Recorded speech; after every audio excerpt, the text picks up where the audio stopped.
So Aditi, can you talk us through some of the phases that have characterized irrigation in Asia down the years?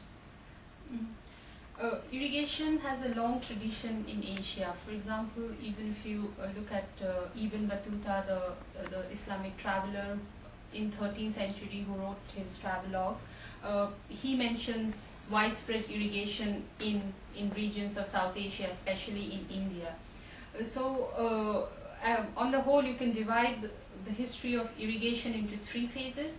One could be the pre-colonial phase, and that would be like before the 18th century, when irrigation was largely informal, localized, and what you can call something as adaptive irrigation, where the communities came together and managed their own irrigation, and it was mostly supplemental in nature.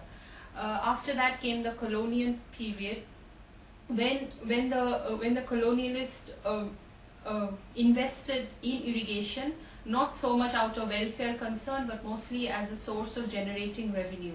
So that was the time, I'm talking of the 18th and the 19th and the early 20th century, when irrigation was largely a commercially viable enterprise, because it emerged as the main source of land revenue in case of India for the British, for example. And then the next phase was the post-colonial, when most of the Asian countries got independence in the 40s and the 50s. Irrigation was again one of the most important investment area for these governments, but this time it wasn't so much due to the commercial value of irrigation per se, but it was more to do with livelihoods and with the welfare nature of the state.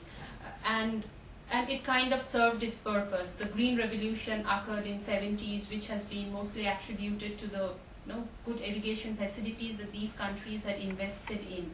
But in the process, because irrigation was made, the aim of irrigation was to produce enough food to feed the population. What happened was the commercial viability of these enterprises declined over the years. And you mentioned Green Revolution. Can you just explain to us what that means exactly? Green Revolution was the combination of high-yielding varieties of seeds, high doses of fertilizers and pesticides with timely and adequate irrigation. So what it did was it unlocked